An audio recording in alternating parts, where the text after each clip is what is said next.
वालेकुम दोस्तों, मैं हूँ राना अफजल।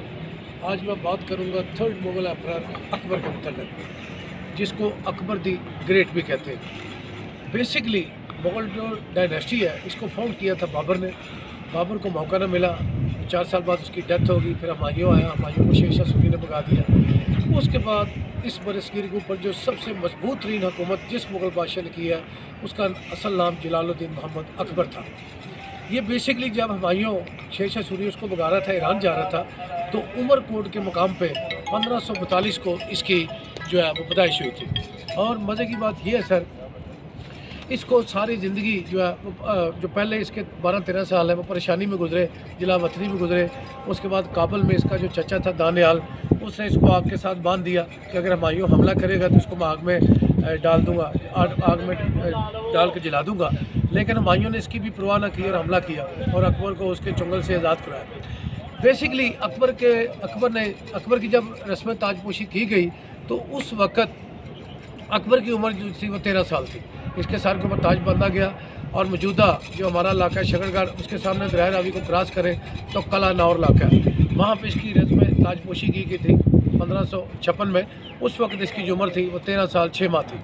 और उसके बाद बैरम खान जो इसका रेजेंट था, उसने इसके ऊपर बहुत ज़्यादा अपनी शफ़क़त का हाथ रखा और अगले 5 साल तक इसको पूरे जो रियासत के अमूर सल्तनत थे उनके चलाने का सारा सिस्टम बताया।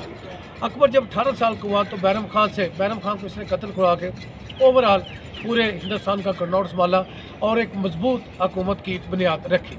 अकबर ने टोटल तकरीबन 50 साल हुकूमत की है और उसके दौर में कश्मीर, लद्दाख, काबुल, कंधार और बंगाल तक जो रियासत थी ये टोटली उसने जो है अपने कब्ज़े में की हुई थी।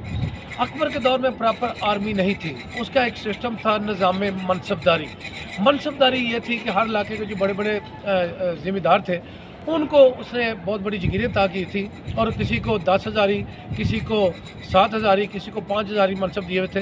तो ज़रूरत पड़ने पे वो अकबर को फ़ौज जो है वो प्रोवाइड किया करते थे, मुहैया किया करते थे।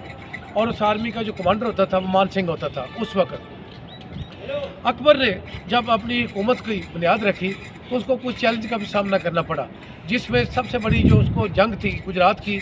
उसके बाद जो दूसरी जंग थी 1575 में राणा प्रताप सिंह के ख़िलाफ़, जिसको हल्दी घाट की जंग भी कहते हैं, हल्दी घाटी की जंग भी कहते हैं। इस जंग में मज़े की बात ये थी कि जो प्रताप सिंह था उसका जो कमांडर था वो हकीम खान सूरी था जो कि मुसलमान था, और जो अकबर था उसका जो कमांडर था वो मान सिंह था।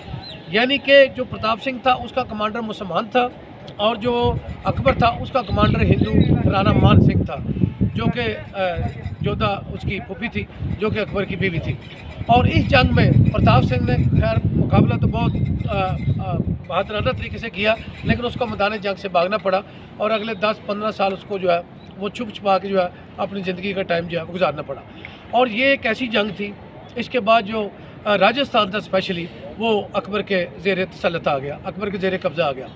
अकबर ने बाकी हिंदुस्तान पे कोई इतनी उसके खिलाफ बगावतें नहीं हुई जितनी राजस्थान में हुई है, क्योंकि ज़्यादातर ये राजपूत थे, अकबर को ये मानते नहीं थे। फिर अकबर को राजपूतों के साथ रिश्तेदारियाँ भी करनी पड़ी। उसने काफ़ी राजपूत जो औरतें थी उनके साथ शादियाँ की। This were the not marriages, this were the political alliances, ये उसके पोलिटिकल अलाइंसेज थे जो उसको करने पड़े थे।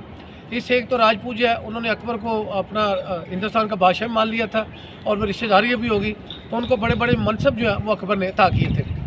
राजस्थान को पूरा ज़ेर तसल्लुत लाने के बाद अकबर ने इसके जो अपना हुकूमत का अमूर सल्तनत थे इसको चलाने के लिए एक कैबिनेट बनाई थी, जिसके अंदर उसके 9 जो ज़ीरक तरीन इंसान थे, जिनको आप 9 रतन भी कहते हैं, उसके अंदर थे, जिसमें बड़े बड़े जो इंटेलिजेंट लोग थे वो शामिल थे, जिनमें मान सिंह भी था, मुल्ला दो प्यादा भी था, अब्दुल रहीम खाना भी था, इसका मीर खुसरो भी था और अबुल फजल भी था, फैज़ी भी था, उनका वालिद शेख मुबारक भी था, मान सिंह भी था और राजा भगवान दास भी था। मज़े की बात यह सर, इसका अकबर का इंसाफ ये था कि हालांकि ये महामंगा जो इसकी दाई थी उससे बड़ी मोहब्बत करता था और उसके बेटे आदम खान से बहुत प्यार करता था, लेकिन आदम खान ने गुजरात की जंग में जो अतका खान था, जो अकबर का लेपालक बेटा था, उसके साथ कोई झगड़ा हुआ तो इसने अतका खान को कत्ल कर दिया और वो आदम खान तलवार लेके अकबर को भी कत्ल करने पहुंचा। लेकिन आगरा के किले में उसको काबू कर लिया गया। फिर अकबर ने उसको आगरा के किले से उसके हाथ पांव बांध के तो नीचे गिरा के उसको जो है हलाक कर दिया। तो महामंगा को अपने दरबार में बुलाया तो उसने कहा कि जिले इस्वानी आपने जो किया बेहतर किया। तो फिर उसकी डेड बॉडी जो थी उसकी आदम खां की, उसको दिल्ली महरौली में भेजा और आज भी आदम खां का जो मकबरा है वो महरौली में जो है वो मौजूद है। अकबर ने अकबर एक ऐसा हुक्मरान था जो इतनी मजबूत हुकूमत छोड़ गया था कि जो आने वाले मुग़ल थे उनके लिए इंतहाई मजबूत हुकूमत छोड़ के गया था। और फिर आगे 331 साल तक मुग़लों ने हुकूमत किया और अकबर की बनाई हुई जो फाउंडेशन थी उसी को लेके चल, तकरीबन अकबर के बनाए हुए जो सिस्टम थे उन्हीं को वो फॉलो करते थे। लेकिन अकबर के दुनिया में जाने के बाद उसके बेटे जहांगीर की जो ग्रिप थी वो कमज़ोर थी। फिर उसको शाहजहां ने मजबूत किया अपने पॉलिटिकल स्टाइल से। फिर जब औरंगज़ेब आया तो वो अकबर से भी ज़्यादा ज़ीरक और मजबूत निकला।